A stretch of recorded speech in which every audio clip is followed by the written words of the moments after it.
talented she is to work her way to the #2 spot in this Oklahoma order. She has been great all season long. I think she's going to be key for them going up against Texas tonight. Need her big bat right up there at the top of the order to try to drive in some runs, but they've got their work cut out for them with Citlali Gutierrez coming in the circle. Just a sophomore for the Texas Longhorns, but she's really been great ever since she stepped foot in Austin at Texas, excuse me. The other UT. The other UT, yes, the wrong orange right there, right? So Gutierrez getting set to go. First team all Big 12 selection this year, has a win against Oklahoma this year. Jada Coleman takes ball one from Gutierrez. Citlali on the season 10-0 with a 1.44 earned run average. This is her 17th start on the season. 78 innings of work. This is a deep Texas staff for Mike White for the second consecutive year. 1-1 the count to Coleman, senior center fielder. 2 for 5 in the tournament with a home run, has walked a couple of times and scored 4 runs.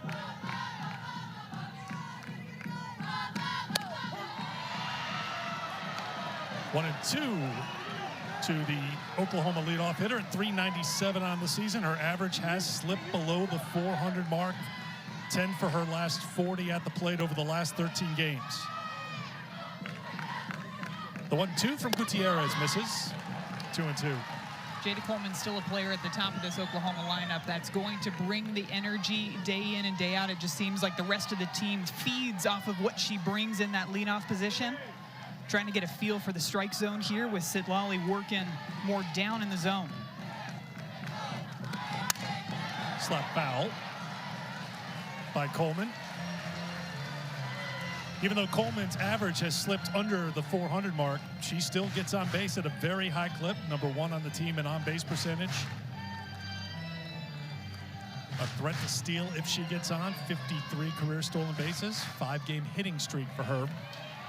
For this Oklahoma team, after dropping 2 of 3 to Oklahoma State, won game 3 of that series. Ground ball off the first baseman, looking for it, not able to find it is the freshman Katie Stewart, and the leadoff is aboard for Oklahoma. The defense has been an area that's been improved for Texas from last season to this season. But this is a big mistake here to start off this ball game for Texas. A ground ball over to Katie Stewart, who's playing back behind first base. She almost gets caught in between on that second long hop. An error over there to start off the ball game, and a runner reaching base. 53 errors for Texas on the season. Defense is good, could be a little bit tighter. .965 fielding percentage on the year for the #1 team in the country. Yeah, I felt last year looking at their season, their errors seemed to come in bunches. There would be games where they had 5 errors, 3 errors. This year it seems a little bit more spread out. But when you're facing Oklahoma, they are going to grasp onto any opportunity you give them. Parker with a slow roller on the right side, and Parker running fast down the line, beats it out. First and second to get things started for the Sooners here in the first. Oklahoma just putting the ball in play and making something happen. This is a play that's not going to go down as an error in the scorebook, but you have to charge this one harder. You have to get that ball over to first base quicker. Ella Parker, known for her power, but she motors down this first baseline, hustles straight out of the box, definitely beats that one out.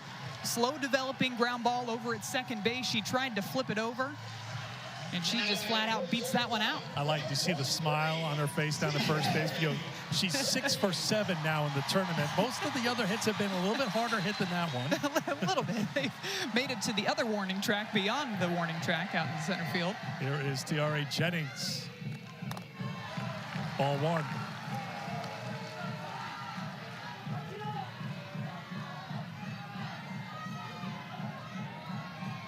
Jennings 2 for 4 in the tournament with a couple of walks and 3 runs scored. 0 for 2 yesterday in the semifinal win over BYU. 13-2 and 5 was the final in that Oklahoma win. This is hit well to right field and deep. It is carrying back, and it is off the wall. Coleman being waved around.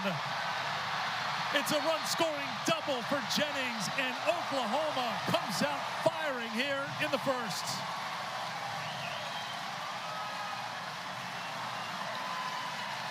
This is exactly what this Sooner offense wants to do to opponents. They want to get on base, and then they want to set to the table for hitters like Tiare Jennings. This is a drop ball down in the zone, and she just gets her barrel underneath it, behind it, drives it the opposite way out to that right field wall. That one's going to score Jada Coleman easily from second base.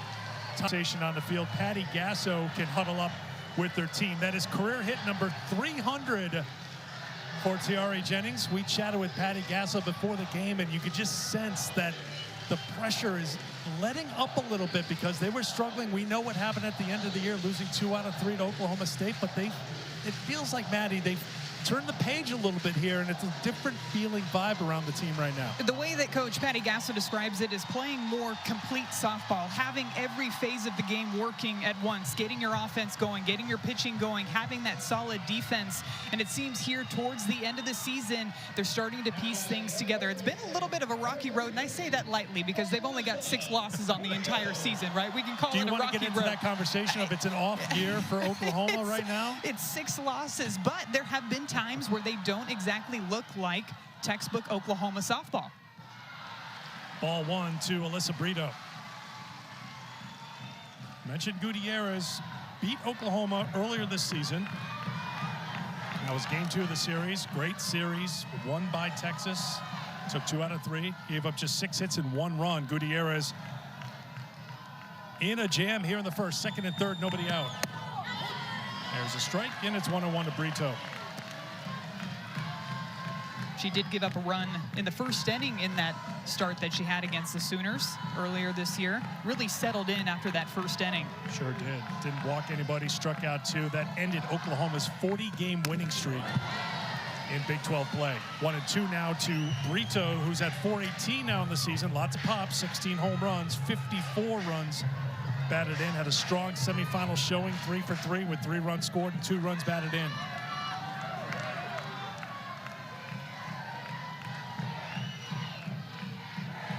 The 1-2 from Gutierrez.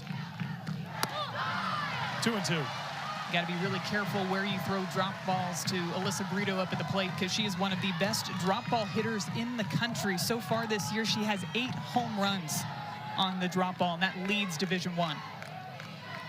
4 for 5 in the tournament with 4 runs batted in. Out of play. Chance to add to that total here in the first.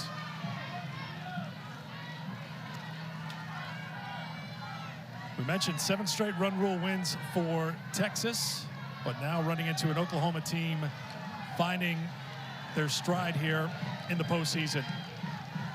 11 extra base hits with runners in scoring position. Gutierrez gets a big strikeout, 1 away. Challenges her with this drop ball low and inside, and this pitch was really efficient because it's got a bit of arm side run to it as well. It's dropping down in the zone, but it's also working in on the hands of the right-handed batters, trying to get behind and underneath that one, and Brito's not able to do that enough. And the first strikeout and the first out of this inning. And now here comes the leading hitter for this Oklahoma team, Kinzie Hansen.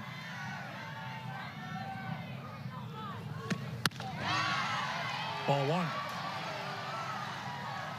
Hansen 3 for 5 in the tournament with 3 runs batted in.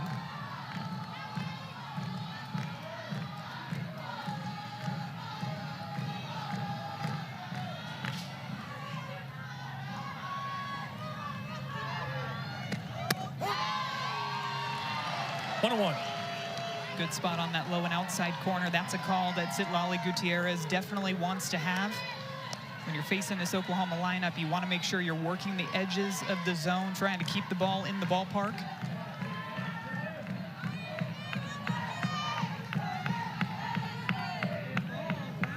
Here's the 1-1. Grounded, stopped by the third baseman looking for the tag. Great play by Vivi Martinez. They will get the out at second. A run does score, but perhaps preventing a second run is Martinez, 2 down. RBI number 32 for Hansen. It's a great play by Vivi Martinez.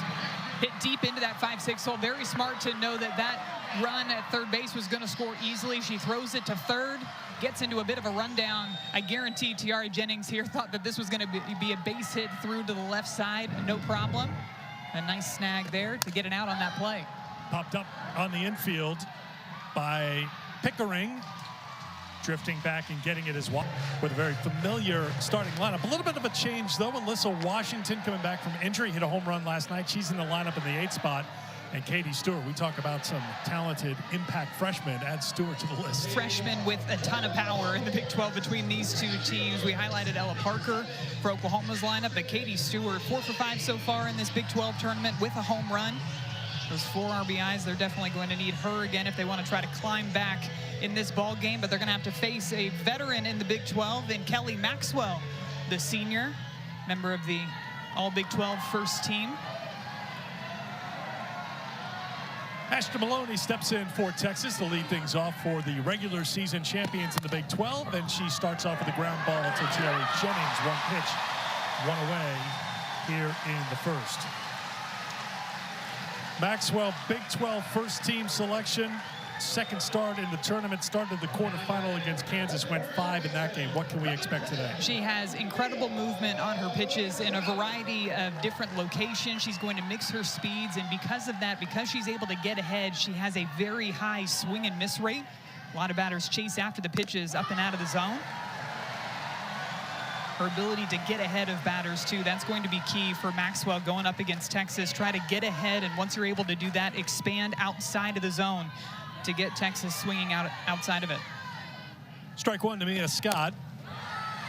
Now down on the count 0-2.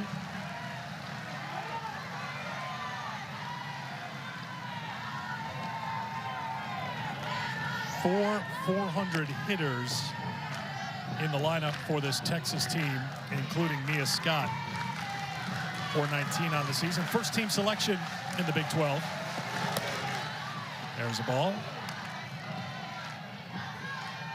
Scott 3 for 6, a couple of home runs already in the tournament. 4 runs batted in. Texas with wins over Texas Tech, 13-4 in 5 innings. And then Baylor last night, 14-3 in 5 innings. 9 total home runs so far in the tournament. Swing and a miss, 2 away for Maxwell in the first.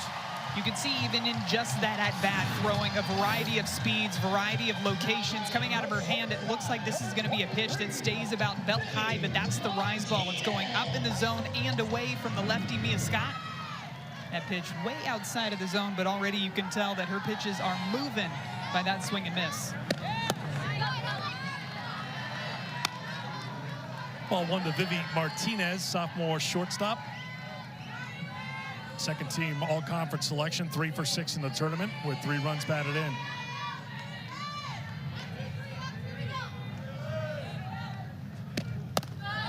Two and 0.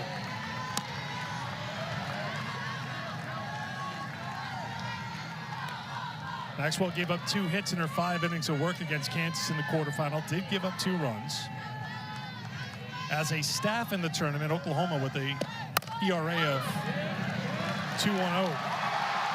4-3 scored that, and it's a 1. There's some vulnerable play that we've seen from Oklahoma. Everything's relative, though. This is still a team that is on the short list for winning another national championship. I absolutely agree, and I do think their vulnerability has allowed everybody else to raise their game a little bit, give them a little bit more hope coming into the games, just because of how dominant Oklahoma has been over the past couple of seasons. Then this year, because they lost a little bit earlier than we're used to seeing, you're thinking, oh, maybe this Oklahoma team isn't going to be of Oklahoma teams that we've seen of late, but they are really starting to turn it on here at the end of the season.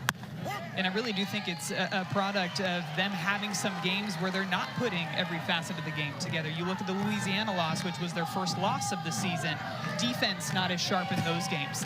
When they lost the series to Texas, they just weren't getting the offense and the timely hitting that we're used to seeing from them. And this past weekend against Oklahoma State, maybe the pitching wasn't there. Foul ball off the bat of Alida Torres, down on the count 0-2. In that game 3 against Oklahoma State, though, it really felt like they started to put things together and then carried that into this Big 12 tournament. The offense is starting to fire up. You see them already putting up early runs in this ball game. That's something that this team's going to need to continue to do in this postseason. 0-2 to Torres. Sends that foul. I just think that the pressure that Oklahoma plays with, and we touched on this with Patty Gasso. When you go 61-1 like they did last year, when you have a 71-game winning streak ended this year that carried over from last year, when you've won 3 straight national championships, anything but winning a national championship is going to feel, especially for these upperclassmen, like, oh, it's not as good as last year. And that is such a hard place to be. Torres with a strikeout, 1 away here in the second. Isn't that? I mean, imagine playing with that pressure. I don't know what it's like to play with that pressure because I've never won 3 national championships in a row and come into my senior year trying to repeat that or four-peat that, I should say. And this is a game where you're going to have to deal with failure, and this senior class just hasn't dealt with a ton of failure because they've won pretty much every single game that they've stepped on the field to compete in. And so 6 losses on the year probably feels like a lot to this team, and they're having to navigate some of those feelings along with just being a senior in general. But I do think that they almost seem to be playing with a lot less weight on their shoulders in the past couple of games. Sydney Sanders takes the ball. It's 1-1 to the number 8 hitter for Oklahoma, 0 for 2 in the tournament. I must say, you're a multiple-time All-American. That was All-American analysis because our director, Johnny Hanna, was putting on some of the best-dressed fans here at the game here today. You went right through it. You just stuck with your analysis. You did not flinch one bit. You know, I tried to segue. Minnie Mouse was at the game, and you just kept going. I did try to segue the costume into my analysis, but I am not that next level to where I could swerve in those 2. You're not Oklahoma level yet? No, nope, not quite there. Nope. There it is. No sun to worry about here today, and hopefully no rain. 76 degrees at first pitch, a little bit muggy, but a nice night here in OKC, fouled off by Sanders. I just want one follow-up on the Oklahoma talk, and we've both used the word vulnerable or vulnerabilities. Where are those for Oklahoma? If you are another team in the country, if you're Texas, number 1 in the country, Oklahoma State got knocked out of this tournament earlier, Tennessee in the SEC, Florida just won the SEC, Duke in the ACC. If you're these teams, that's down low, and you're thinking about there's a path to win here on this field in June for a national championship, where are those areas where Oklahoma may not be where they were in the past? My mind goes to the pitching, and they have great pitchers, but they're not your dominant strikeout pitchers that we're used to seeing from them. As Sidlali now has 2 strikeouts in this inning. And the defensive player of the year, Reese Atwood, sailed the throw to Mia Scott to try to throw it around the horn. Instead, they're throwing it around the outfield horn, 2 down. Working that off-speed drop ball.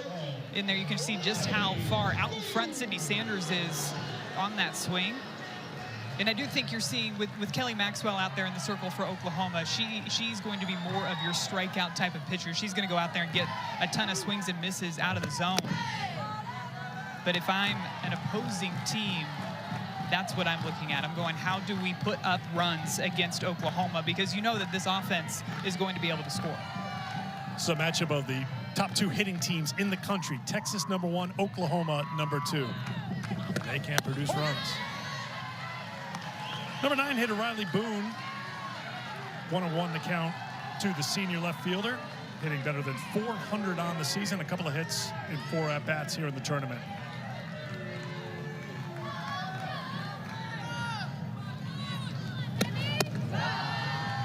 Boone was a catalyst, and if you're looking at that game against Oklahoma State to close out the regular season in Bedlam, 3 for 3 in that game against the Pokes last Sunday. Second team all-conference selection in the Big 12 this season.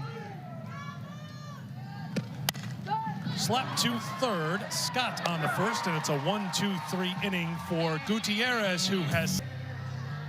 After Championship Saturday, it is Selection Sunday. The bracket reveal live on ESPN2 tomorrow, 7 Eastern time, and then it's 7 innings live, the selection special at 8.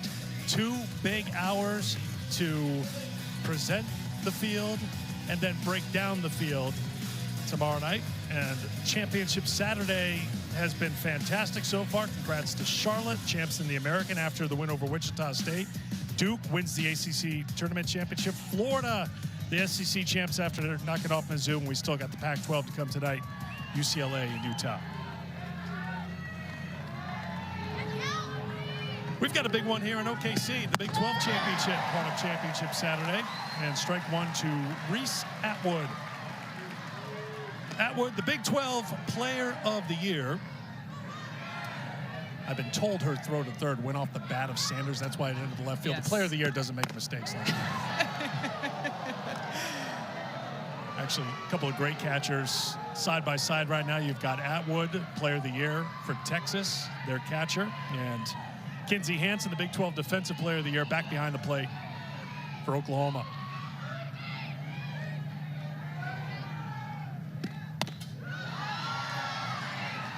Two and one to Atwood, who has had a remarkable season. Hit .291 a season ago, hitting above .430 this season.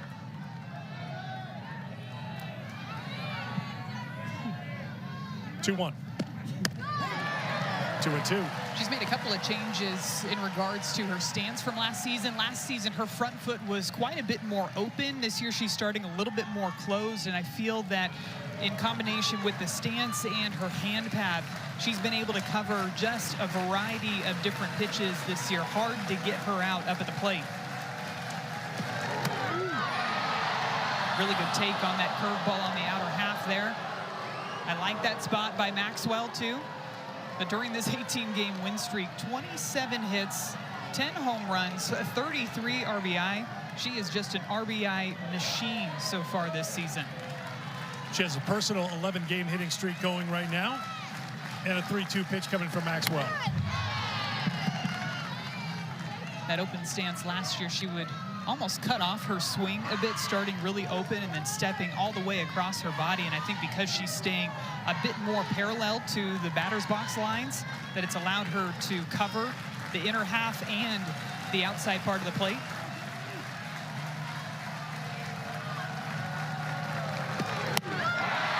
Maxwell wins the battle, one away here in the second. This is where having the spin and the movement in different directions works to Kelly Maxwell's advantage. Reese Atwood looked at a ball that was a curveball on the outside half of the plate earlier in this at-bat, and then she goes with the rise ball. So those two different pitches come in looking the same, but break in different directions. That strikeout pitch was that rise ball working up and away from Atwood. Strike one to Katie Stewart. Freshman who plays first base, hitting over 400 on the season, 4 for 5 in the tournament with 4 runs batted in, including a home run. She has an 18-game on-base streak. 1-1. Almost looked like that curveball got close to hitting Katie Stewart in the box. She stands right up on that chalk line. You can see where her toes right on the edge.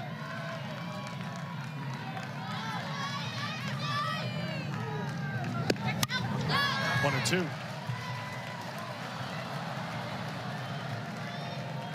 Stewart had a 2-run home run against Maxwell in Game 3 of the Red River Rivalry regular season series.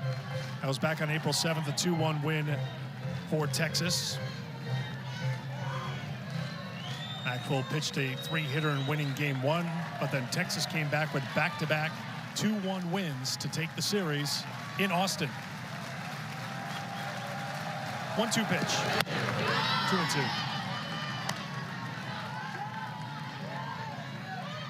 So since that loss to Oklahoma, 18 straight wins for Texas, 25 hits in that span for this freshman. I'd say their offense is doing quite a bit to contribute to that 18-game win streak.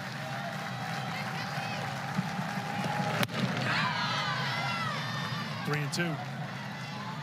Texas comes in hitting .383 through the first 2 games of the postseason. That's first in Division I. Hitting better than .490 in the tournament. 78 home runs on the season for the Longhorns. Swung on and missed. Hansen will throw it down the first to retire Stewart. 3 strikeouts now for Maxwell, 2 away. Worked a lot of pitches in that at-bat, low and inside to Katie Stewart, probably paying attention to the fact that she's right up on that chalk line. This one goes to an off-speed down in the zone. Gets her swinging and missing at a pitch, not even close to the strike zone. Here's senior Jolie Mitchell. Takes strike one. Mitchell 3 for 4 with a home run, 3 runs batted in the tournament. One of 3 seniors in the starting lineup for Texas here today. 6 freshmen and sophomores for Mike White. Very young team, but they have produced.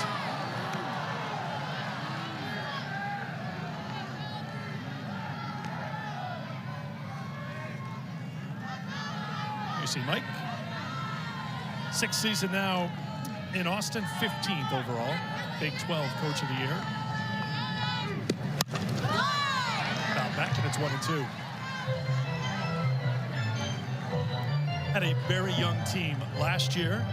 Pitching staff, most experienced part of what he has on the roster, but man, does he have some talented young players in this lineup. And really threw them into the fire right from the start of the season. Played 2 games against UCLA, then went to Clearwater where they faced Tennessee and Stanford. Really testing them against some of the best competition across the country early on in this season. 1-2 to Mitchell. 2-2. And that's part of the unknowns with the young players on a team. You just don't know how they're going to respond when they get into these types of atmospheres, and you can't really practice it until they get thrown into the atmosphere.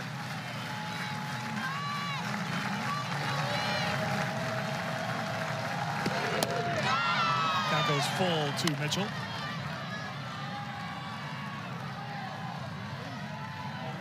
Count was full to Atwood. Count was full to Stewart. Maxwell won both those battles with strikeouts. Count now full to Mitchell.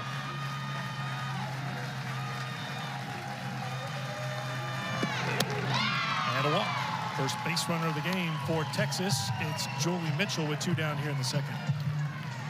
All 3 at-bats in this inning. You mentioned all the full counts. Every time she's gone to a pitch that's well outside of the strike zone, probably playing on the fact that batters are going to assume that Kelly Maxwell's not going to want to put a runner on by getting a walk, so they think she's going to bring something into the strike zone, and maybe as a batter you try to guess a little bit that she's going to bring it into the zone. Swing and a miss by freshman Caden Henry, the center fielder. Strike 1, 0 for 6 here in the tournament. Caden, member of the all-freshman team and second team all-conference selection as well. Ball to strike, and it's 0-2.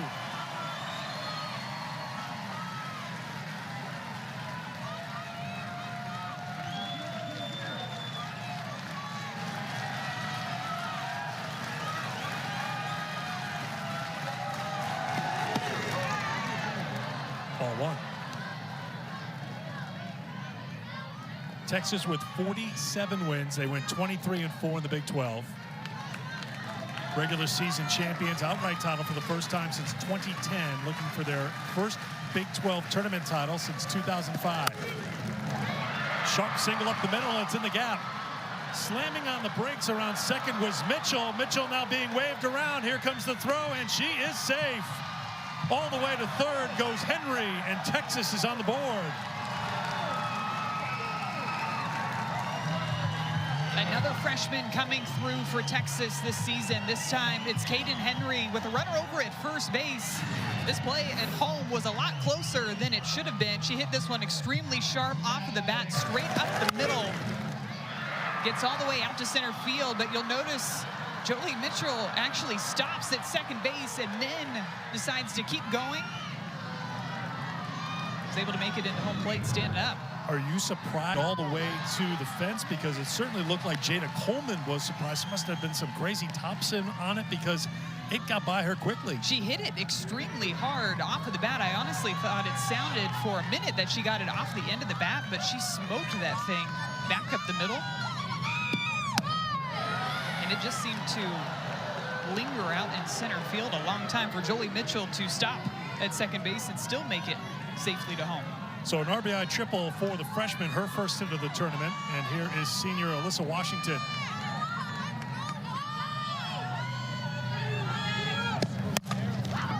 Grounded to the shortstop, Jennings to first. for the out to retire the side, but Caden Henry comes through with 2 down. Hard off of Kelly Maxwell. First pitch swinging in that at bat, too, all over it.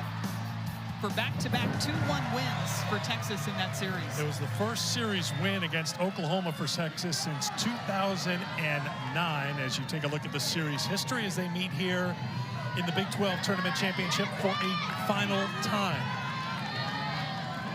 It's always a good matchup between these two teams, but you get the feeling that maybe there's a little bit more behind this one because it's the last time that these two teams will match up in the Big 12. And maybe just because there's another championship on the line between these two teams.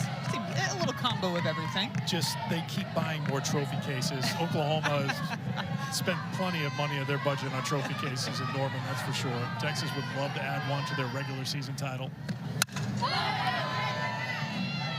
Top of the order here for Oklahoma. Coleman leading off, reached on an error and scored in the first.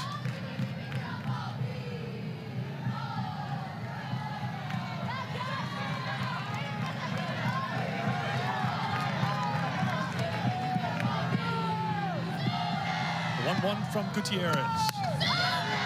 Slap foul and out of play.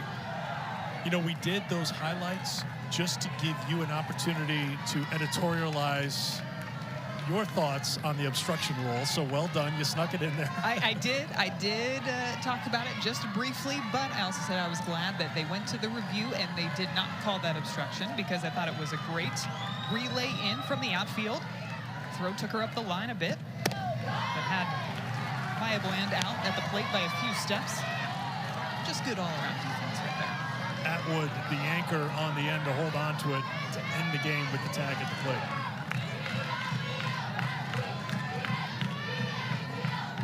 Two and two now to Coleman. Grounded wide of third and foul.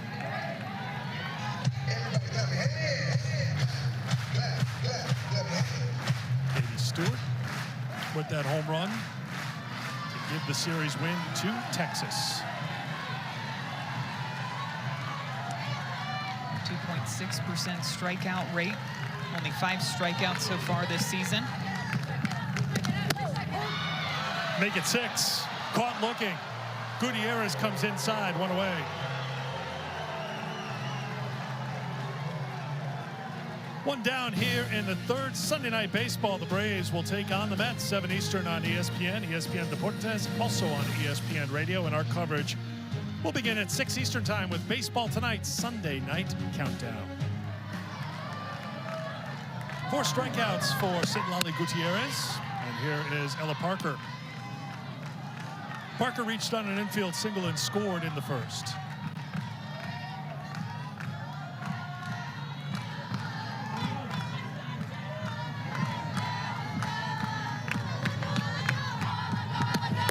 I love what she had to say after last night's semifinal win. She is playing with an empty mind. Now, I've been accused of such. That's exactly the way that you want to play on the field, especially the type of hitter that she is. Why? Why is that so important? There's not enough time in this ball game to explain that answer. Because there's too much in your mind. Exactly, you have too to. much. But when you get up there and you start to overanalyze what the pitcher's trying to pitch to you, what sort of pitches you like to hit, what the situation is, how big of a game this means to your team, when all those thoughts start to get into your mind, oftentimes maybe you try too hard up at the plate, you swing at the wrong pitch. So really it comes down to trying to empty your mind as much as possible. You can see before she steps into the box, she takes that deep breath, and she said that her breathing has actually really helped her in that.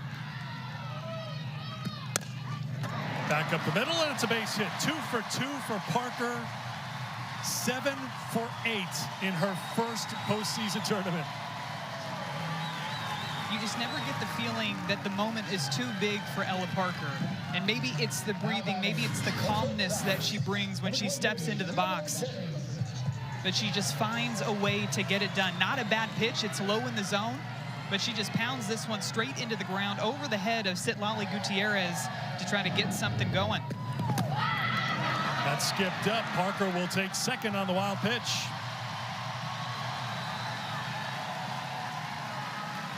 The extra 60 feet in a close game like this Going to advance any way that you can. Heads up base running over at first base too. Taking off immediately as soon as she saw that ball skip away from Atwood. Runner in scoring position for Jennings, who has an RBI in this game. 2-0 the count.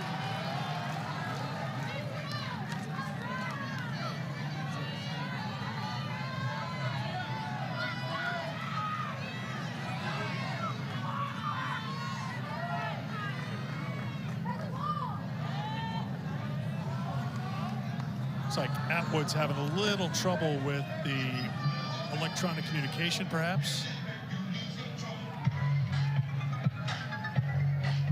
Almost working with the band there on that. Tiare was still in the box ready to hit, though. She was locked in, even when Reese Atwood was standing up talking to the home plate umpire. Many teams, not all teams, going to the electronic communication wristband where the pitches will be singled in. Looks like they got from her the a new dugout. one. I'm gonna ask a silly question because it happens to me with my watch. Did the battery go dead on the other one? You know, I'm just You have to put it on the charger True, after true. each day. Yeah, I always struggle to get mine on in the morning. Yeah.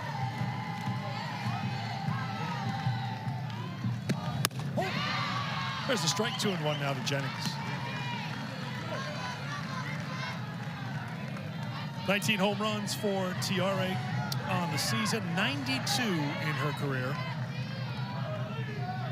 She has been an on-base and extra-base machine.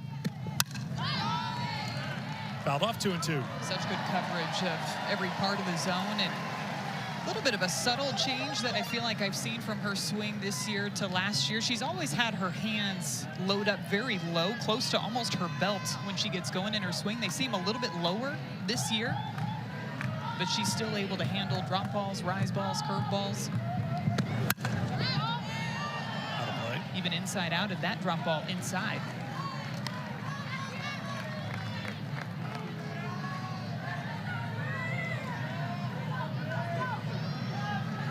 All-time ranks on the right at Oklahoma and where she stands at the moment.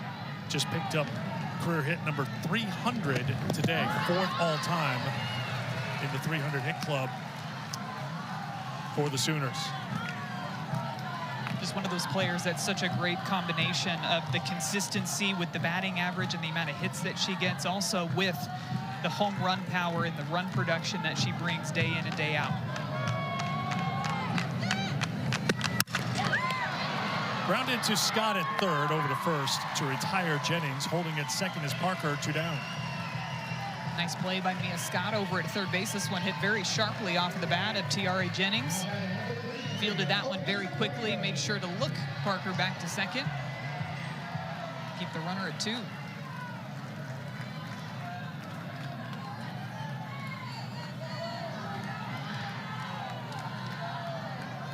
Here's Alyssa Brito, struck out her first time.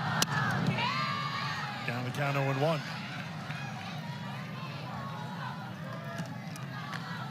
I did not do the research to see if Alyssa has a fan club, but if there was an Alyssa Brito fan club, Madison Shipman might run for president. I just really appreciate how well suited her swing is to hit pitches low in the zone. And it's because of how quickly she gets her barrel turned back behind her, along with the power that she brings up there, but just her ability to hit pitches down and elevate them up in the air. And right there you can see Sitlali kind of going to an off speed up in the zone there. You see a lot of drop ball pitchers because they induce ground ball outs, because majority of batters are going to roll over that pitch. But the way that her hand path is to get to the ball, the way that her barrel stays behind, she's able to elevate those low pitches. Down the count, 1-2. And it could be because I could never hit a drop ball. That's why I appreciate it even more when I see a batter that's very good at doing that. So it's jealousy, I think. Yeah, there you go. That's a great way to describe it. 1-2 from Gutierrez. 2-2.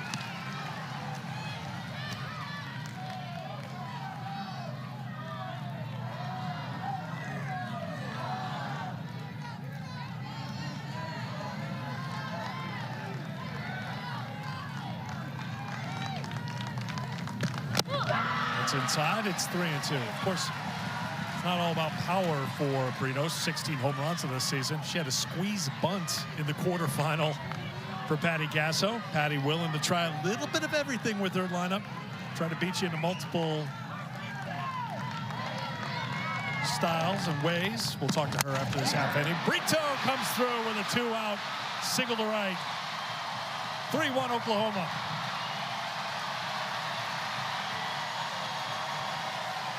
Coming into that at bat, Alyssa Brito was batting .324 with 2 outs on the season. Go ahead and raise that batting average again. A base hit and another RBI for Alyssa Brito. This is a drop ball that's inside. It is so difficult to get your hands inside of this pitch and drive it the opposite direction, but that's exactly what she does. Drives it all the way out there to center field to allow Ella Parker to score easily on that base hit, and just how important it was for Ella Parker to advance to second base on that pass ball to be able to get over into scoring position.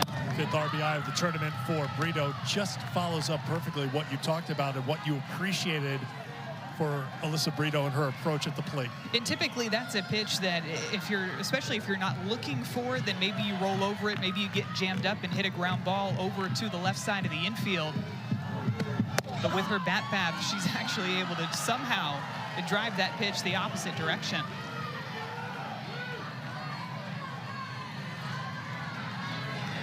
Kinsey Hansen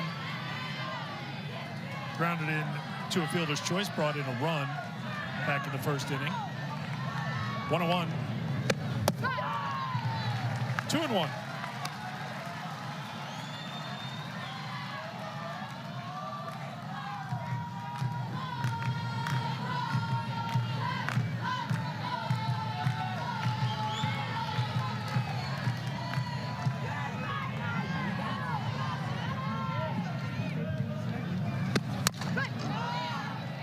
Two now to Hansen. Kinsey way out in front on that swing. You're seeing Sit Lawley really start to mix speeds with that off-speed drop or drop ball, that off-speed rise ball, as we see Mac Morgan getting loose in that Texas bullpen.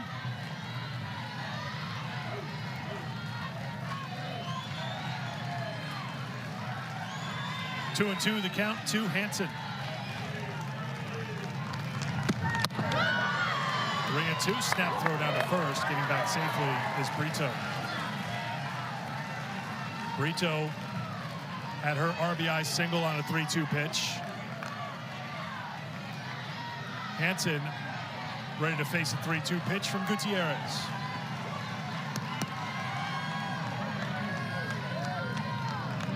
Here it comes. There it goes. In the gap, right center field, all the way down into the fence. Brito to third. She'll score. Hansen heading to third. Here comes the throw. She is out at third. But it's an RBI for Kinsey Hansen to give Oklahoma a 3-run lead. Hey, if you're a catcher, you're going for the triple when you got a chance. Captain. Patty Gasso. Patty, I know you're a very much in-the-moment person, but this is your final Big 12 title game. Has that hit you at all, or are you just, I can tell by the look in your face, you're all about the game? No, yeah, I'm all about the game. And I've said it, like the Big 12, Big 8 is where I started. So I've been in this conference for 30 years. So I will feel it when it's over, but I just can't get caught up in that stuff right now. And Coach, coming into this tournament, you even said that you felt like your team was playing more complete softball. What do you like that you're seeing from your offense today going up against Texas? They look like they're fighting, whether it's on the mound or they're at bats. The way they answered that run was big time. So I love their energy and I love what they're doing. Patty, we appreciate your time as always. 15-time Big 12 Coach of the Year. Of course, that goes back to the Big 8 days, as she mentioned. You talk about Big 12 history. We're looking at it with Oklahoma, and this is part of turning the page on that history here today with Texas and Oklahoma meeting in this title game. I think you've even seen with her teams over the years, too, her just evolving to the different style of the game. Seeing that on both sides of the field today, specifically when it comes to the pitching staffs and how these coaches use all of the arms on their staff. Just don't see all that often that coaches are running out the same ace day in and day out, but really trying to play those matchups, use the stats to their advantage. Swinging at the first pitch is Bella Dayton, and she stays hot. Her 5th hit of the tournament. She's on to lead things off in the third here for the Longhorns. I know you can't get enough Caitlin Clark. Be sure to catch Full Court Press tomorrow on ABC, also on ESPN+. It's a 4-part docuseries. It's a behind-the-scenes look into the lives of Caitlin Clark, South Carolina center Camila Cardoso, and UCLA guard Kiki Rice. See it tomorrow, 12:30 Eastern Time on ABC. Ashton Maloney swings at the first pitch as well. She fouls it off for strike one. Maloney grounded to short her first time.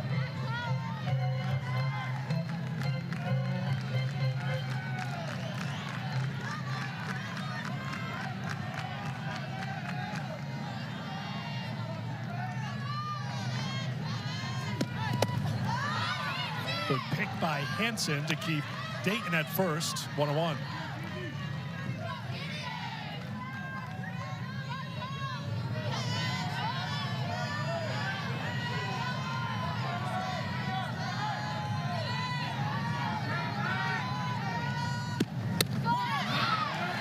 Two. You look at the amount of runs that Texas put up against Baylor, the 14 runs, but it was really Ashton Maloney that got things started for them in the bottom of the first inning. Had a nice single down the left field line. It ended up advancing all the way over to third base on an air out in left field. Maloney could not check her swing. She strikes out. Takes a pause to look at plate umpire Steve Gould. Disagrees, obviously. One away. A side swing here. Let's take a look to see if she checked. I think she went. I think that's a good call on that. Not by much, but another pitch down in the dirt from Maxwell that she's getting swings and misses on. Ball one to Mia Scott, who struck out her first time.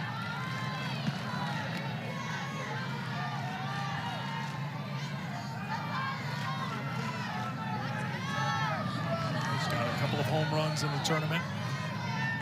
2 of the 9 hit by Texas. Grounded to first. Sanders gets the force at second. 2 down. That play almost developed so quickly that it didn't give Alina Torres enough time to make it from the second base position all the way to first base to try to get that double play. Quick snap throw by Sydney Sanders at first base. One hopper off of the bat. Quick throw to Tiare. You could see Alina saying right there she wasn't going to make it there in time. Don't throw the ball. Martinez 0 for 1. Fouls it off for strike one.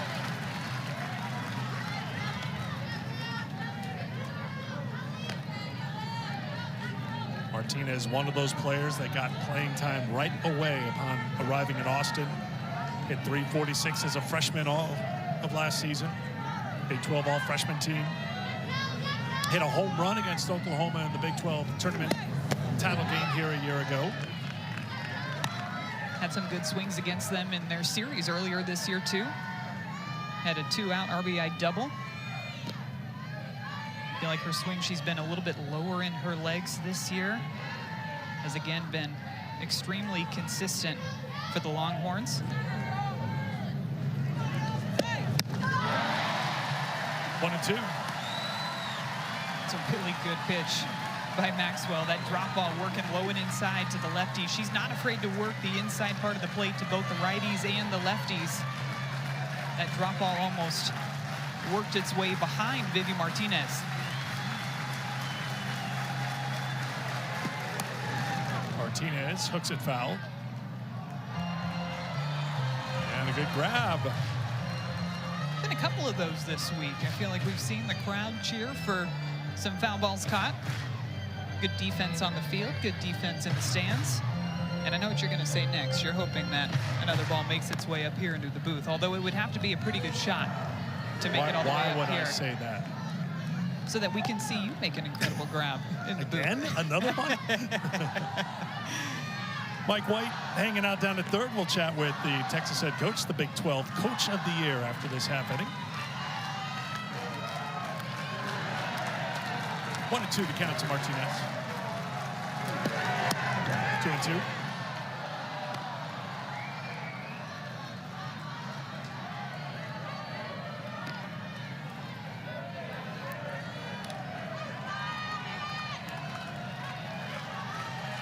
Maxwell with 4 strikeouts so far this evening.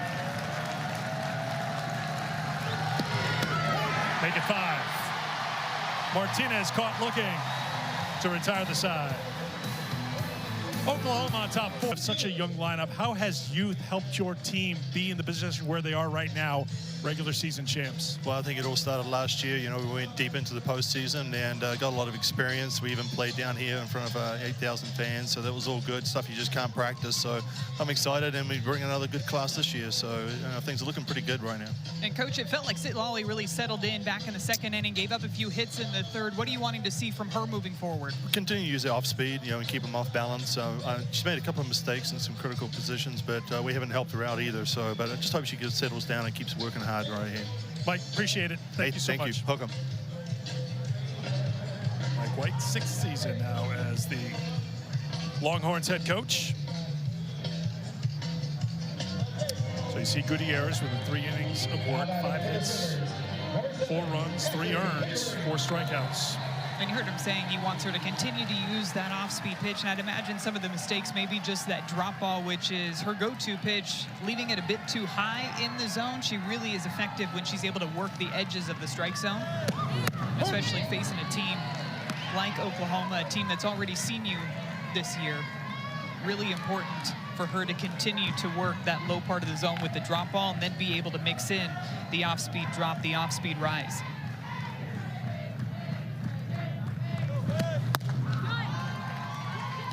1-1-2.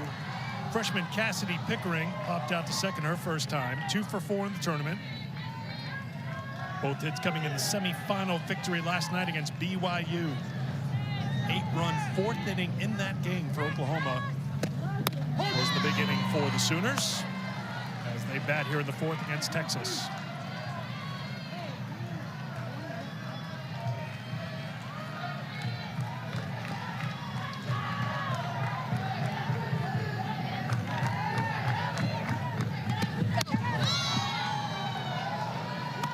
Two and 2. Good take by Cassidy Pickering. That pitch on the outside part of the plate. She's another one that had some really good swings in that series against Texas earlier in the year. Actually had a double off of Citlali in that series. Waves at that one. Gutierrez gets strikeout number 5, 1 away here in the 4th. Big 12 now on ESPN Plus is your ticket to every game of the 2024 Big 12 Baseball Championship. It starts May 21st down in Arlington. Every Big 12 baseball fan needs Big 12 now on ESPN Plus. One down for Alina Torres, who's 0 for 1. Rounded to third, it's a fair ball. Scott's high throw gets away. Heading to second is Torres. Mike White just talked about it. His team hasn't done much to help their starting pitcher. Torres will take it any way she can get it. Second error for the Longhorns. This is a play that absolutely has to be made. Mia Scott over at third base fields this one quickly. It looked like the throw took Katie Stewart up just a bit. Moves over towards that third baseline to field it. Fires it across the diamond. And it's a bit of a high throw, but I think that's something that needs to be caught by your first baseman. She got glove on it. I know it's a little bit up in the air, but you've got to try to come down with that one. She's caught in the middle, right? She's trying to keep her foot on the bag and get the outs, but in that split second, it's sailing on her. It's a throwing error on Scott. That's what's called by the official score. The throw was high, yes. Definitely. And as a first baseman, you're just trying to get all the way up on your tippy toe to reach that ball while still keeping your foot on the base. This one is hooked foul and out of play. That's 7 errors now for the Longhorns in this tournament. Their first 2 wins only went 5 innings, so it's 10 innings plus now this 4th inning that they've committed that many errors. You know, we talked about it earlier in this game where I felt that their defense had improved this year was the fact that their errors haven't come in bunches. Well, it seems like they're starting to come in bunches here in this Big 12 tournament. A little bit of a flashback to what you saw last year. Especially back last year in Super Regionals against Tennessee.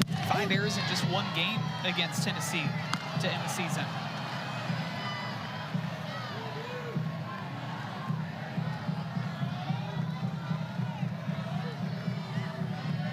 One and two the count to Sanders, who struck out her first time.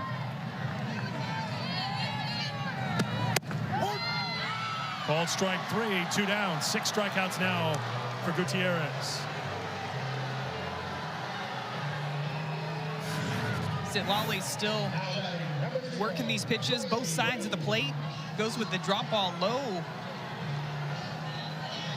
Let's see where it crosses here. Crosses at the knees. Would not be a pitch I'd want called against me if I'm in the batter's box, but every pitcher out there wants that one called for them. Gets away from Atwood, taking third is Torres with 2 down. Trying to keep that one in front of her, but just skipped away too far. We've seen 2 runners now in this ball game advance an extra 60 feet because of the ball that skipped away from Atwood after hitting the dirt. Back up the middle, trying to pick it is Leanne Good, who's into the game at second base. She cannot, and the error proves costly again. Riley Boone comes through to put Oklahoma on top 5-1. Riley Boone is so good at looking like she's going to be completely fooled on a pitch up at the plate and yet still finding a way to make something happen. Completely out on her front side, and she just lets go with that top hand to get on top of this ball. And Leanne Good went for the backhand up the middle, trying to stop her momentum as she went to field that one, and it just skips by her. Sooners with another run across, and Zitlali doing her job in the circle, inducing some ground ball outs. Her defense just has to pick it up behind her and try to make some of these plays.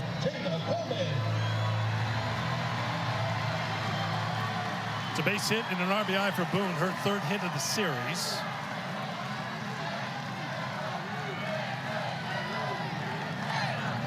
Jada Coleman. There goes Boone. The throw is off the mark, and Boone is in safely with a stolen base. Stolen base number 61 for Oklahoma as a team this season. Oklahoma likes to put people in motion. Looked like she left on time to me. Can be challenged and will be challenged here by Mike White. Steve Gould, the plate umpire, comes out and indicates that it's being challenged. Replay review being coordinated here in the stadium, so they'll take a look at it here on the press level. And the question would be, did Boone leave the bag before the pitch left the hand of Gutierrez?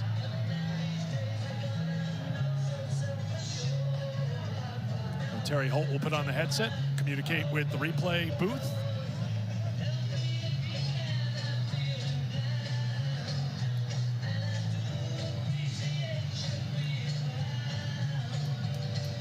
For the moment, Boone safe at second with her 8th stolen base of the season. Boone gets credit, of course, for an RBI, but of the 5 runs scored by Oklahoma here today, 2 are unearned, thanks to the 2 errors. Let's take a look. Boone at first, Gutierrez. Oh, it's gonna be close. I think that may be a successful challenge. Let's see when that foot leaves, right there. And I'm wrong, it's an unsuccessful challenge. I usually wait for you to make the call, and then I do the opposite. I jumped ahead of you. Well, you know, I think you were going to say. You know, we've talked about this quite a bit throughout this season with that video review over at first base. When you're slowing it down frame by frame, it's so close, especially for a runner at first base, trying to time it up perfectly with the pitchers releasing the ball. That was a close one. From the first view, it looked like she left early, but then when we continued to slow it down, maybe that back toe stayed on the base just that split second longer. And again, when you get into using words like maybe, looks like, all that hedging, that's not enough to flip it around. They're looking for indisputable video evidence to change the call on the field.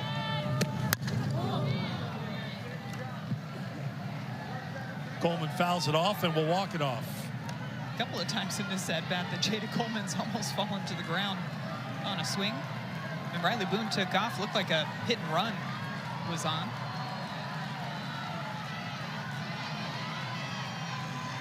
The 1-2 from Gutierrez. Another one in the dirt, and Coleman gets called for swinging at it, and then throwing on the first at Atwood to Stewart to make sure of it. Oklahoma disagreed with the called third strike to Sanders, and they just on strikes for 3.5. I'd like to wish you and everyone a happy Selection Sunday Eve, Maddie Shipman. 7 o'clock Eastern time tomorrow. The field is revealed on ESPN2. 8 Eastern time, 7 innings live analysis, reaction. Beth and Jess and Michelle and Amanda and Holly, cast of thousands, will break it all down. And you know what? They better be doing their homework because they've got a lot of teams to prepare for. These are the tickets punched so far, and I want to give All-American status to our typist who put all that in. Didn't even have enough time to read through it all. So many good teams on that list, too. Of course, the one that jumps out to me, Miami of Ohio. Carly Spade, 36 home runs so far this season for the Redhawks. They beat Louisiana to win the MAC championship. Excuse me, Ball State.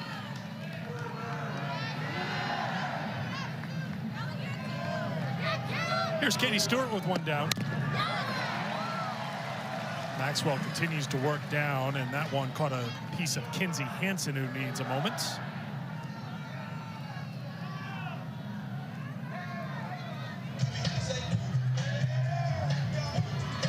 Gonna walk it on, make sure she's all right. Foul tip down in the dirt. Ooh. Maybe that right thigh. This is when Kinsey tells everybody, yeah, well now, you know, remember that triple I almost had? I'm not going to leg out a triple tonight after that.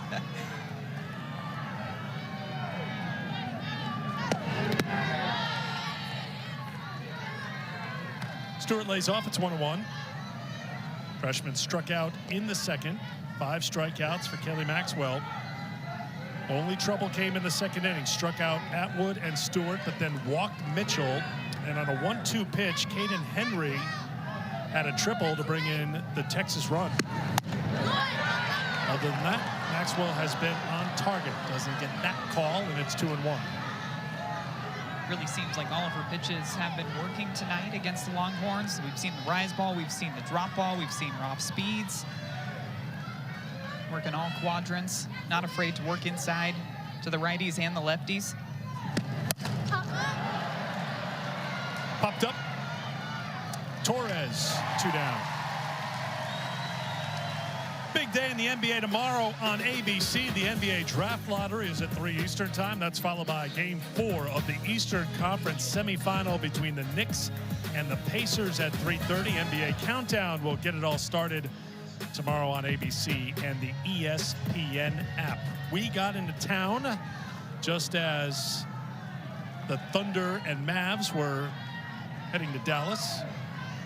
This town pretty pumped up for OKC in the NBA playoffs.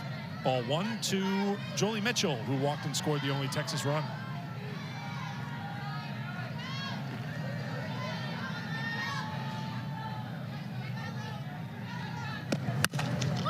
Grounded to shorts.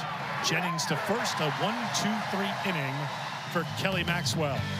We've played 4 here in Oklahoma. Kinsey Hansen getting in on the scoring party as well. In the 4th inning, Sooners were able to capitalize on a couple of Texas defensive miscues before Riley Boone drove that one back up the middle. And that's where we stand, the Sooners with the lead over the Longhorns, 5-1. 2 teams that we could see meeting in the Women's College World Series here in Oklahoma City in this very park. Of course, it starts on May 30th. A championship on the line here this evening in Oklahoma City, the Big 12 Tournament Championship.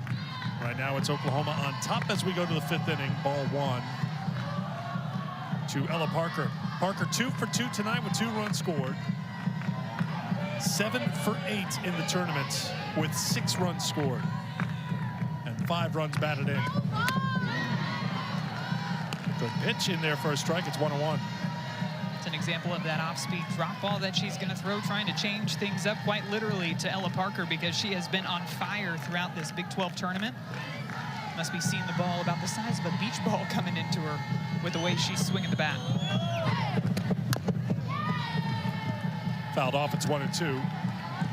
Parker had a 3-run home run in Game 3 of the Oklahoma State series last Sunday. Helped break things open, give Oklahoma a win. They won that game. They've won 2 games here at OG Field at Devon Park. This one is lifted to left, playable for Bella Dayton. 1 down here in the 5th.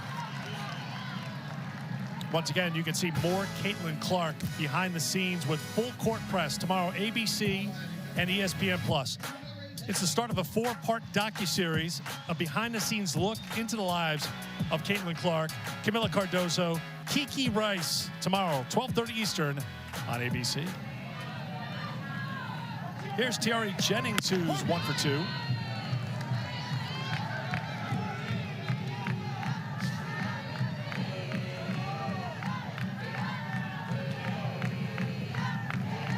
Jennings also homered in Game 3 of that Oklahoma State series.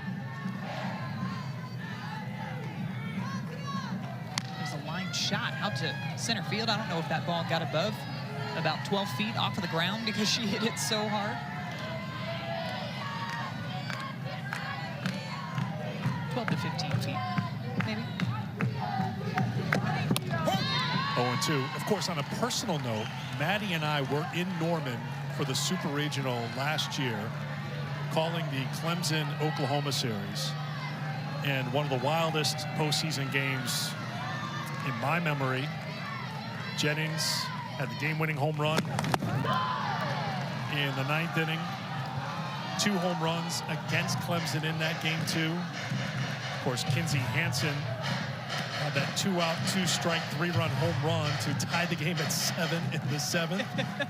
The list of crazy things that happened in that game is so long. Mackenzie Clark with a home run in that game for Clemson. I mean, back and forth all game long between those 2 teams.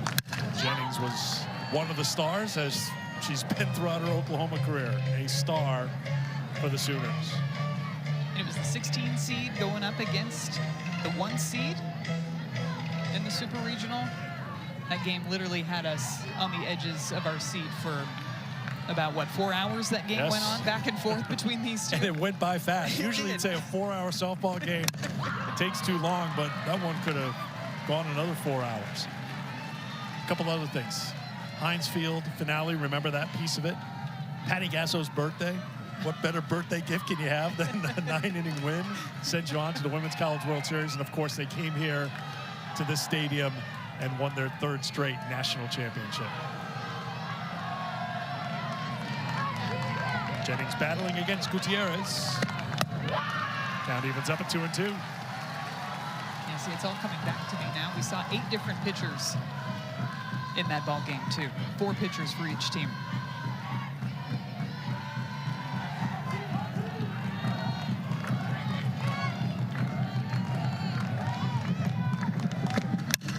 Grounded to 3rd. Scott throws a strike to 1st, 1 away. 2 away. Pardon? Here in the 5th. Another one of those off speeds. Good pitch by Gutierrez, getting Tiare way out in front on that swing, trying to get her on that front foot. Got it off the end of the bat. And now again, you're having to deal with Alyssa Brito and the swing that she had on that drop ball inside in her last at bat, driving it the opposite direction. Wouldn't be surprised if we see a heavy dose of the off speeds here to Brito. Ball 1.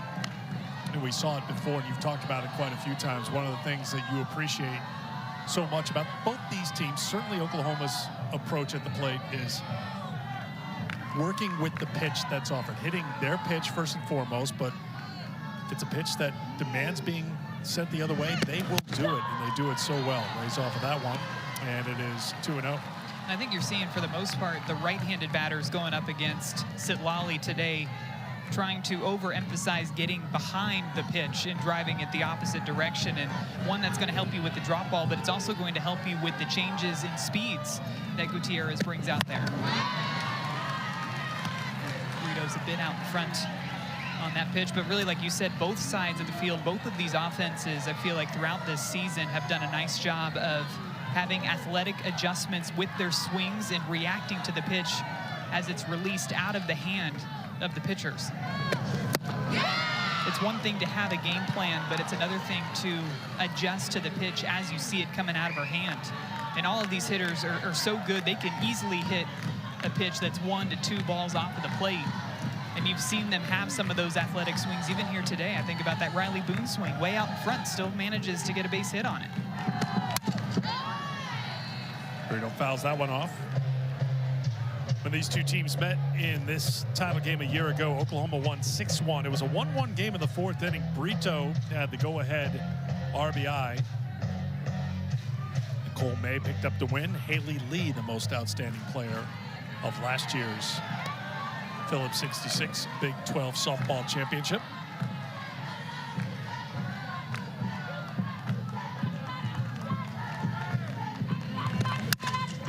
Hot shot foul.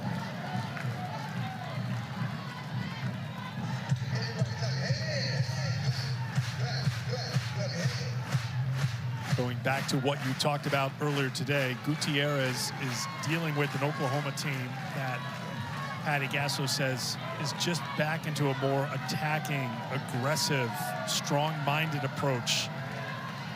Everything that you would use to describe Oklahoma through the years is on its way back. Brito can't get that pitch, couldn't check her swing, and Gutierrez has a 1-2-3 5th inning. It's when she gets them looking, and so far today, already 5 strikeouts through 4 innings pitched. She has the full confidence of her head coach, Patty Gasso, just saying that Maxwell is going to be on another level. She feels confident about it, just telling her to throw a competitive pitch every time you swing your arm. And Maxwell has done the job here today. You can see getting ahead of batters has been a key. 13 first pitch strikes. When you're getting ahead, that's when you start to get hitters to expand the zone or even guess that a certain pitch is coming. When you look at her on the entire season, her swing and miss heat map, you can see swings and misses up in the zone with that red and also down in the zone with that drop ball and the off speed that she's going to throw. 1-2 to Henry, who brought in the only Texas run with a triple back in the 2nd inning. You see that blue tape on the chest protector for Kinsey Hansen.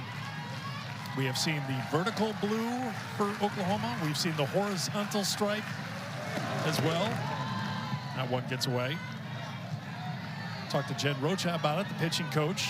Motor preference was the phrase used to describe what is happening with those stripes there. And each pitcher has a different motor preference. So you're going to see a blue vertical line. You might even see a red horizontal line of tape for Peyton Monticelli when she comes into the game. And I guess to sum it up, the pitchers aren't even looking at it. They don't realize they see it, but it's being processed and it helps them command their pitches a little bit better. When you see the tape, you would think that maybe it's a target for the pitchers, but Coach Jen Rocha said that that's not the point of it. It's not to be a target, but really just to get them to focus in on each individual pitch. That just missed. Henry's aboard to start things here. And there's Jen. That reaction, she can't believe that this pitch was not called for a strike. Oof. Kinsey Hansen thought it was a strike. She was gearing up to throw it to third base. Did not miss by much. But Coach Rocha does such a good job of developing arms throughout their careers. Did that at Florida, now doing that here at Oklahoma. Big swing by Leanne Good. Her first at-bat came on for Alyssa Washington. Now, Coach Rocha did say that I would be a horizontal line, I believe is what she told me. Now, I don't know what that means for me. It was a compliment. that's how I took it. Nothing against the vertical line, people. It just... Now, would it be red or blue? That we don't know. Maybe I need to start putting up. You definitely see red if we go back to your plan. If you see Eric with a line of horizontal tape, just know it's for... Please don't put it across my mouth. That was going to be the next thing that we talked about. I know you too well. Strategic placing. Yes. 0-2 the count, too good.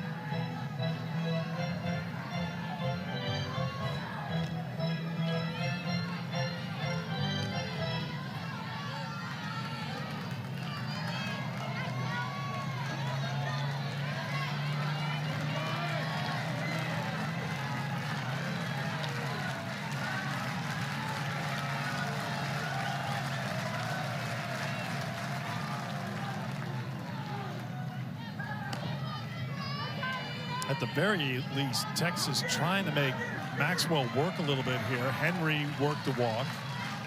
Goods down the count 0-2, trying to fight. That's up high. It's 1-2. Bottom of the lineup trying to make things happen here. Turn the lineup over against Patty Gasso's team. I would not say a 4-run lead is a comfortable lead against a Texas team hitting .383 on the season. Maxwell's been locked in. Here's the 1-2. Gets the strikeout, one away. Kinzie Hansen really having to work hard back behind the plate, and because Texas keeps swinging at these pitches down in the dirt, and if they're going to keep swinging at them, you just keep throwing them there. Mixing speeds goes with this pitch, working its way down in the zone. And again, these swings that you're seeing from Texas throughout the lineup just tell me, one, that Maxwell's pitches are really moving up there, and they're having a hard time picking it up out of the hand. Two, she's getting ahead, and three, you're seeing Texas start to guess that she's going to bring pitches into the zone. Strike one to Bella Dayton. Dayton has been a tough out, stretched her hitting streak to 10 games with a single back in the third inning. She's 5 for 6 in the tournament.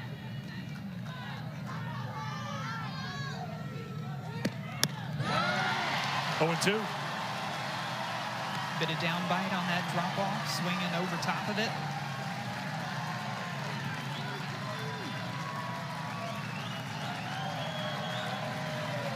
Oklahoma fans up on their feet here.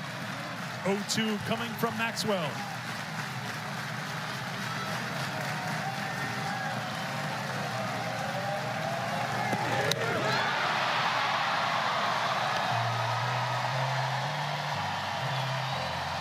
Goes back with the same pitch again, just inches it outside of the zone just a little bit more from the swing and miss prior. Another one of these drop balls with great late bite on it down in the zone, but because she's a left-handed pitcher, it's also moving away from the lefty Bella Dayton. Really good looking pitch out of the hand of Maxwell. Strike one to Maloney, who's 0 for 2 tonight.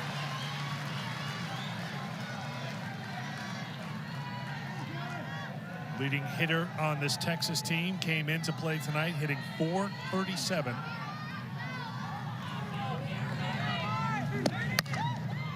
Tap to the right side, moving over quickly is Torres to first to Sanders for the out to retire the side. The leadoff walk does not hurt Oklahoma. Pac-12 championship coming up next here on ESPN2 will be UCLA taking on Utah. UCLA, of course, with 12 national championships. Oklahoma with 7. Having a little fun here, of course. 3 of those 7 won by this senior class for Oklahoma. Well, you were talking about the pressure and the expectations. Well, this is exactly why. This is a list that these OU seniors absolutely want to be a part of. That's their goal when they step out on the field, really for any team, is to win national championships. But the pressure that they've had to deal with this season because of those 3 national championships in a row, it's an impressive graphic to be a part of, though. Winning his class in NCAA history. Of course, there's a lot of comings and goings in this era of college sports and the transfer portal. 10 seniors were honored last weekend. Here's one of those seniors, Kinzie Hansen.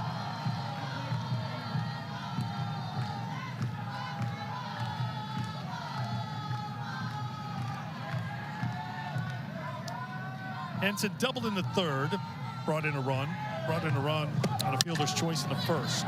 This is grounded to Scott at third. 1 down here in the 6th inning. A reminder, Sunday Night Baseball, it's the Mets and the Braves.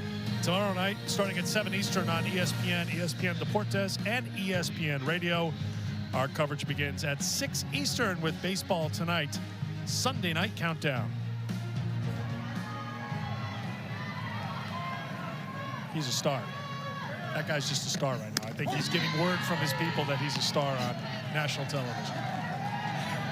That was pitch number 100 for Citlali Gutierrez, who just feels like watching this game, she deserves better than what the scoreboard shows right now tonight for Texas. She's definitely pitching better than what you're seeing on the scoreboard, that's for sure.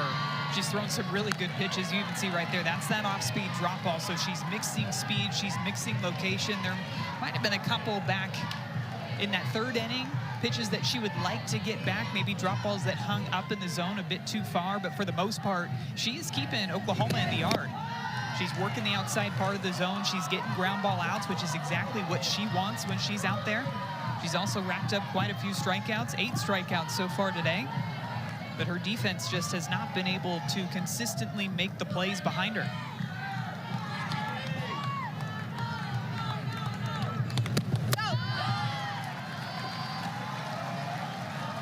2-2 the count now to Pickering. 0 for 2 tonight.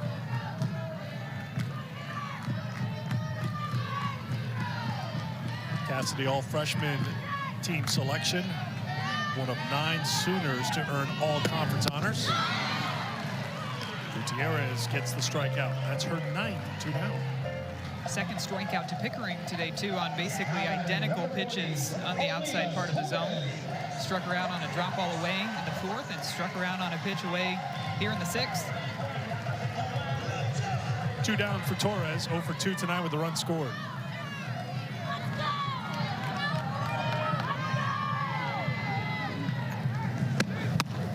Strike 1.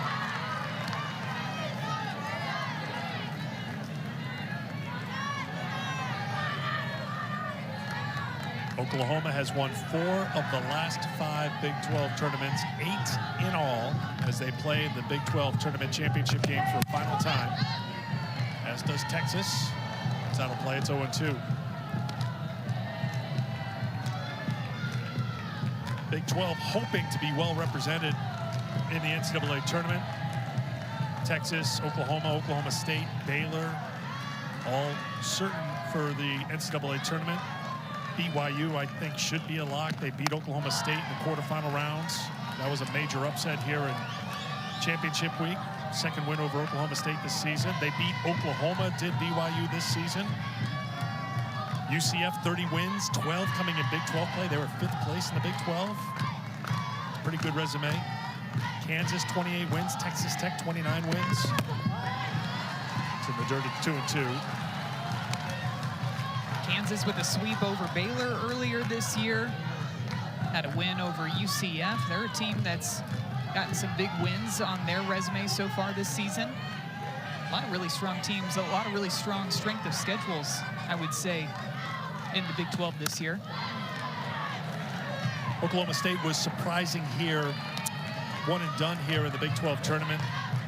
Of course, they won that series at Norman last week for the first time, winning a series in Norman since 1993, but they've dropped back-to-back games after winning 10 in a row. And it seemed they were a team that was putting everything together at the right time, too, with the pitching and the hitting against Oklahoma. Rito swung on a miss, back-to-back strikeouts.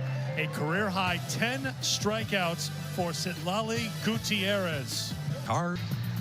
Championship Saturday continues as we get set to crown a Big 12 champion. Day started with Charlotte winning their first ever tournament title. They won the American. They've won 16 in a row after their win over Wichita State. Duke Blue Devils, after knocking off Clemson in a semifinal win in 10 innings, dispatched Florida State. That was a 1-2 showdown. Florida getting hot. They win the SEC title. Skylar Wallace, 2 for 3 with a home run. Getting hot at the right time, right? That offense, that's another young team for Florida. They've got a freshman in the circle and Keegan Rothrock, a lot of freshmen throughout their lineup, but they've got tons of power and speed. And when you get Skylar Wallace getting hot at the right time, that's going to be a dangerous offense moving forward into the rest of the postseason. It's an impressive win. That could be enough to have Florida as a top 8 seed come Selection Sunday tomorrow. That will be something to watch for. Who are the 16 seeds who host in the regionals? And then on top of that, the top 8 seeds that if you win in that regional round, you host a super regional. It's pretty incredible what Coach Tim Walton and the Florida Gators have done this season too, because preseason they were picked to finish 8th in the SEC, and here they are climbing their way up in the rankings here towards the end of the season, winning that SEC tournament championship. As you can see, we've had time to talk about Championship Saturday because Oklahoma is making a bunch of changes in the field. Avery Hodge is at second base. I see Hannah Core heading out to left field.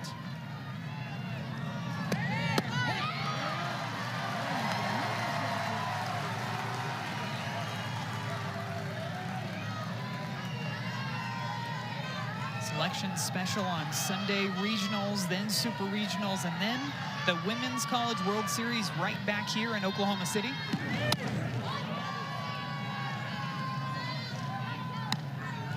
How about Charlotte, though? Winning their first tournament title. They started off the season upsetting Florida State. That's how Charlotte started off this 2024 season. Sam Gress in the circle for them. Another pitcher that you want to keep your eye on.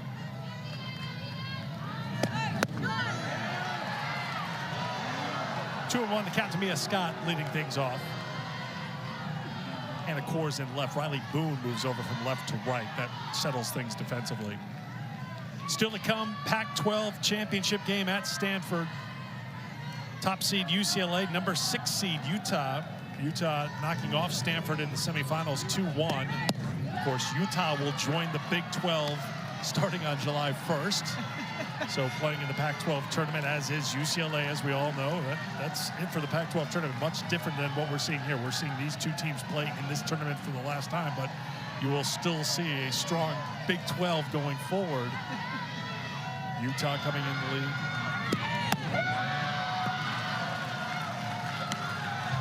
I'm going to need a flow chart to keep track of the conference realignment for next year. You didn't have one for the last 4 years? I am keeping it straight for this year, and then as soon as the World Series ends, I'm going to start probably I'm going to need to take up an entire wall of the flow chart to make sure I get it straight. Mine covers a wall. Oh, there you go. See? Yep. Very effective. UCLA, they were down 4-0 in the semis, by the way. They beat Arizona 6-5, 6-run fifth inning. You'll see Maya Brady and UCLA taking on Utah coming up at the top of the hour. UCLA's had a great season, too, especially after the way they got started, getting run-ruled in back-to-back games, losing every game to Big 12 teams to start off the year. As you see Maya Brady there. Back-to-back Player of the Year honors in the pack. 0-2 the count to Martinez. 0 for 2 tonight.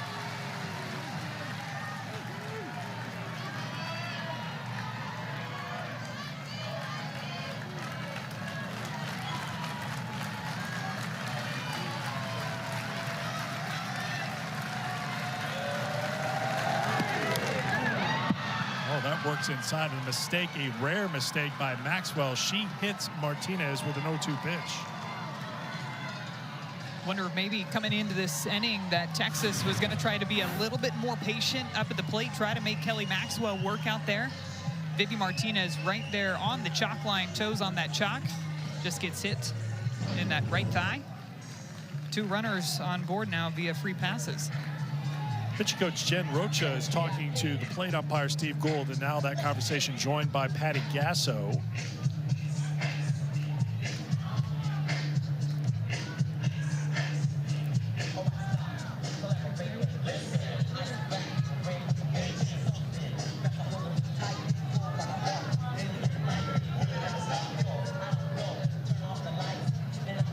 Rocha coming out, you'd think maybe there was going to be a conversation in the circle or maybe a change. I don't think there was perhaps questioning whether or not Martinez leaned into that pitch at all. I really don't think that she leaned into that one. As a batter, you have the right to the base. You don't have to move out of the way of the pitch if it's in the batter's box. Yes, of the batter's box. Thank you. So you have the right to the batter's box. Don't have to move if the pitch is inside of that batter's box, but you can't lean out of the batter's box to get hit by a pitch. I really just didn't feel like she even moved at all.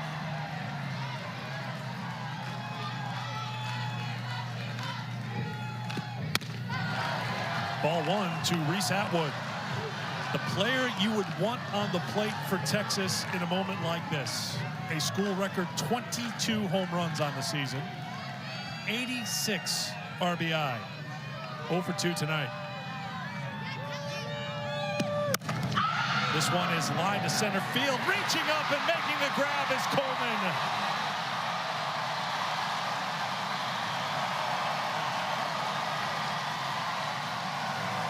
The defense there for the Sooners. One away.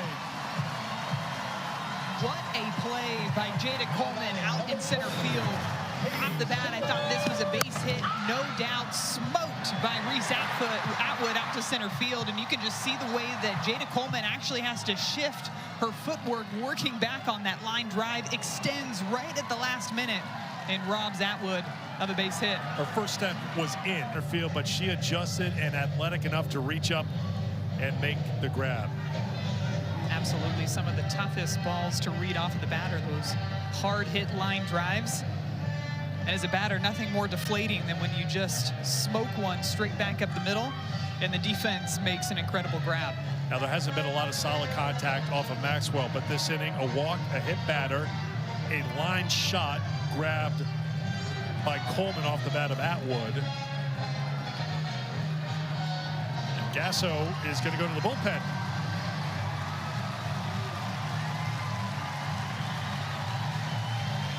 So the first smile of the night for Kelly Maxwell. She had that look in her eye all game long, and now a loud ovation as she heads to the dugout. We'll tell you about the new pitcher when we come back to Oklahoma City. Geico can help when you're locked out with their easy app and 24/7 help. Dad, you don't have to make this so tough on yourself. Geico can help us get into our locked car. See? Yeah, but where's the fun of that? Maybe I'm just nostalgic for the good old days. Before we had Geico's great coverage and 24/7 help.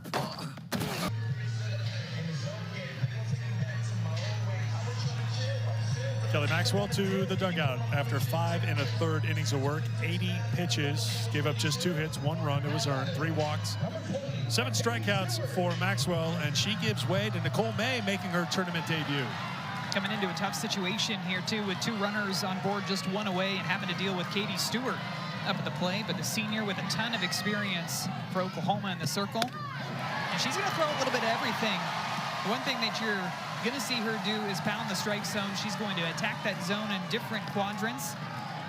She's got a little bit of a drop ball, has a rise, has a curve, has a screwball.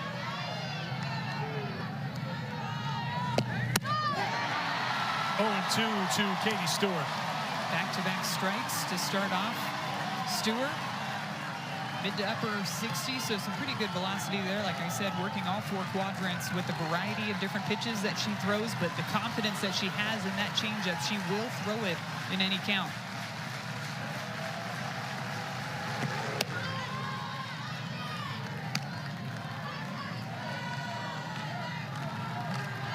One and 2 now to Stewart. Struck out in the second, popped out in the fourth. 4 RBI in the tournament.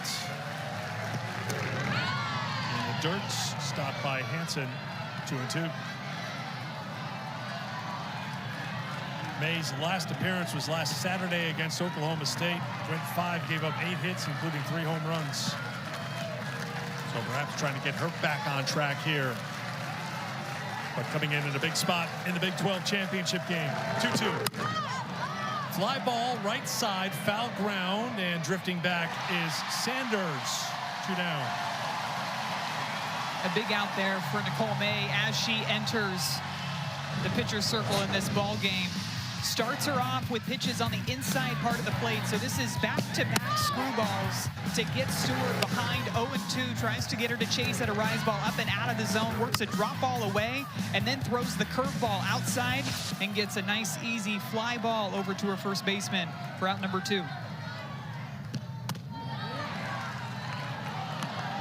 Ball 1 to Jolie Mitchell, who has scored the Texas run tonight. She walked in the second, scored on the triple by Henry.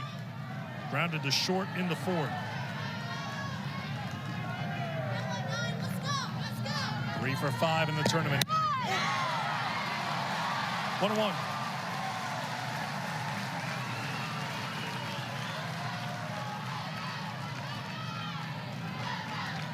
Also on the staff for Oklahoma, Carly Keeney, the Liberty transfer, Kirsten Deal.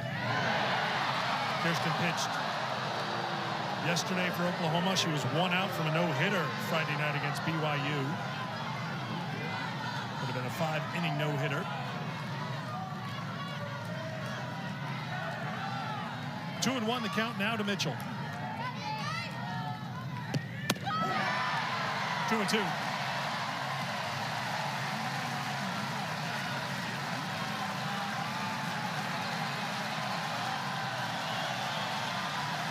Sooner fans getting a little louder here in Oklahoma City.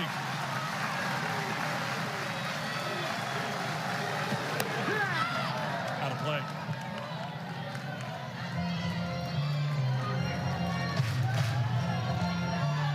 Done a nice job coming into this game, getting ahead of the batters too. Really, Texas, both righties that she's had to face, neither of them have gone after that screwball that's been thrown in there for strikes early in the count. They've been chasing after pitches on the outside part of the plate.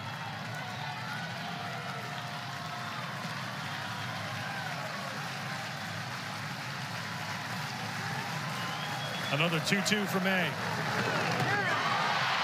Swung on and missed. Nicole May comes on, gets out of the jam. Utah, 209 strikeouts so far on the season. That is good. We're tied for 15th in D1 this year. So it's Utah, UCLA coming up, but still work to be done here in Oklahoma City. Sooners on top here in the Phillips 66 Big 12 Softball Championship game 5-1 as we head to the 7th. 8-9-1 for the Sooners. Sydney Sanders leads off 0 for 2 tonight. A couple of strikeouts against Gutierrez. Gutierrez with a career high 10 strikeouts tonight against Oklahoma.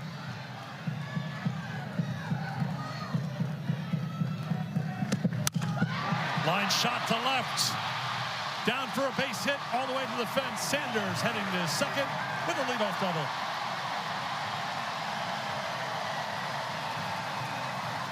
Throughout this ball game, Sydney Sanders had been on the receiving end of some calls low in the zone with the drop ball. She got another one to start off this at bat, and then she decides to expand her zone, go after a pitch outside, actually comes around the swing and drives it straight down that left field line for a leadoff double for the Sooners in the 6th inning. 7th, excuse me. 14th double for Sanders. She'll leave the game for a pinch runner as Maya Bland comes on to run.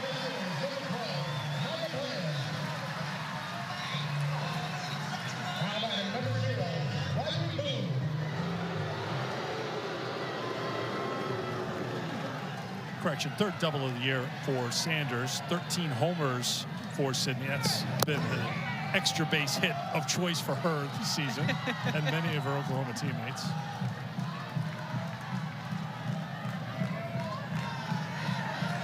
Here's Riley Boone, 1 for 2 tonight. Singled in a run in the 4th.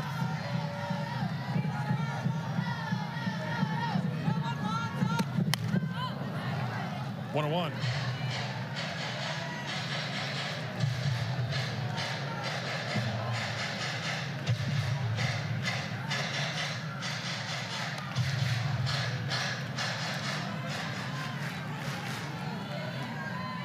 Gutierrez trying to keep it a 4-run game.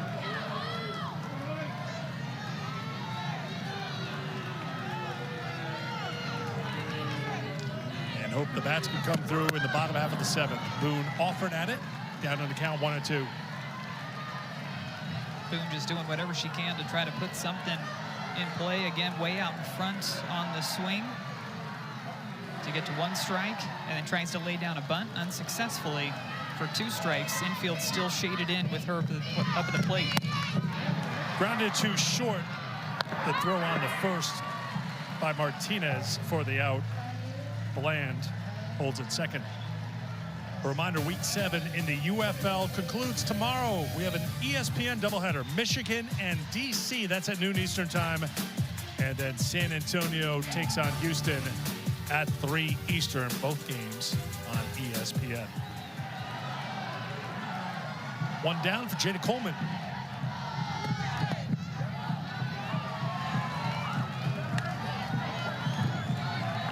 A couple of strikeouts tonight for Jada Coleman. Both of them on pitches low in the zone. One was looking back in the 3rd. One was swinging in the 4th, or called swinging in the 4th inning. Fly ball hit deep to left in foul ground. Moving over is Dayton to make the catch. 2 down. Well, you look at the scoreboard and you see 5 runs on 7 hits, but 3 of those 5 runs are earned, 2 unearned, thanks to 2 Texas errors. and 10 strikeouts for Gutierrez, a career high for her. That's a season high in strikeouts for an Oklahoma team. Gutierrez has really looked solid in the circle and bouncing back after Oklahoma's been able to put up a couple of runs.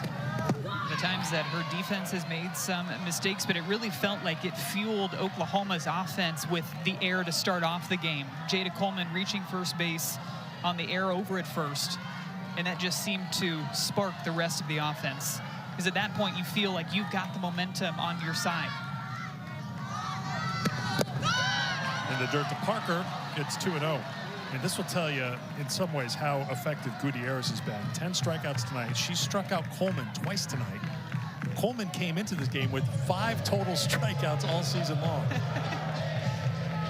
She's looked really cool, or calm, cool, and collected out in the circle, too. And I just think she's done a really nice job of working the off-speed pitches. She's got 2 different off-speeds that she's going to throw.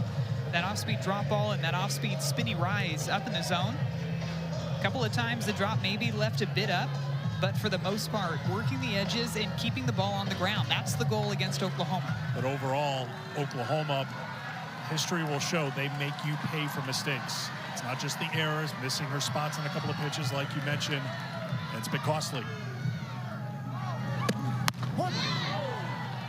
2-1. Parker 2 for 3 tonight, 7 for 9 in the tournament. There's even been some plays that don't necessarily go down as errors in the scorebook that have been mistakes by the Texas defense. Defenders may be breaking the wrong way on a ball that should have been played, or at least should have been knocked down. Even the Ella Parker base hit to second base in the first inning, too. I felt like that might have been a ball that if you charge a little harder, you get that out over at first base. This is hit well to left, slicing into foul ground, and enough room for Dayton to put it away. That will do it for the Sooners in the 7th. Last chance. Cover. Lead things off in the bottom of the 7th. But she was the one that got the RBI earlier this game, that triple to center field. Bottom of the order has their 2 hits tonight. Yep. Henry's got the triple, and Dayton's got a single. Swinging at the first pitch and fouling it off is the freshman, strike 1. Tripled in the run in the 2nd, was left stranded at 3rd, and then walked leading off the 5th. The last hit for Texas was Dayton's single in the 3rd. Maxwell walked 2 and hit 1 since then. Bunt laid down, and it will roll into foul ground. The pitching has really been outstanding for Oklahoma today, starting with Kelly Maxwell. And I know we talked about it a few innings ago, maybe at the beginning of the game, and looking at Oklahoma's season as a whole. And if I'm an opponent, what am I looking at? What am I going to try to go in and get the win against the Sooners after? And it's because not having dominant strikeout pitching, well, Kelly Maxwell said, you know what, I heard what you said, and I'm going to go out here and I'm going to strike out 7 of these Longhorn batters tonight. That gives her 119 strikeouts on the season in 114 innings of work. And really just felt dominant throughout the game. Felt like she was in control of the at-bats. That's fouled off by Henry. We'll do the 1-2 again. Really pitched well. Had command of all her pitches, was working both sides of the plate, up and down in the zone. Working ahead, too, a lot of first pitch strikes for her. And once she's able to do that, then she throws the rise up at the helmet. Then she throws the drop ball down in the dirt. Hansen with the pump to throw it around the horn. May didn't get the call. It's 2-2. Looked like it didn't miss by much. Those aren't Sooners you're hearing from the crowd. Oh, not missing by much. A screwball outside to the lefty Henry.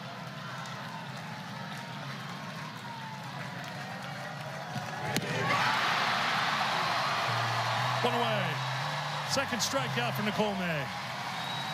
2 strikeouts. Both of them have been via the changeup for May. Great late movement on this pitch down in the zone. Pulling the string on it. Gets her thinking she's going to go back to the screwball away. Maxwell cheering on her teammate out there in the circle.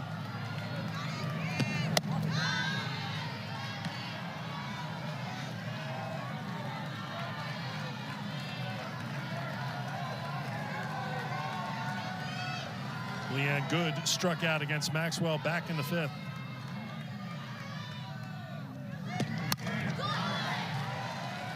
One on one.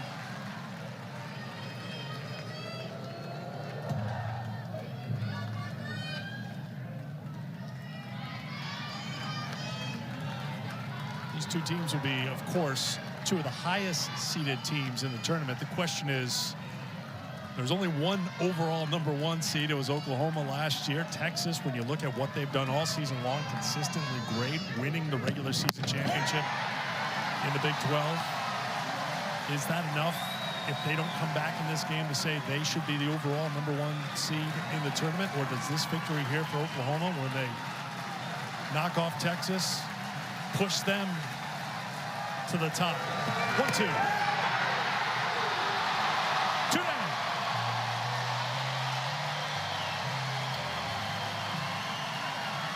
When you see the way that Nicole May is pitching tonight, you can just tell that this is a team that is coming together at the right time of the season. Since she's entered this ball game now, after the fly out to first base, 3 strikeouts in a row for Nicole May.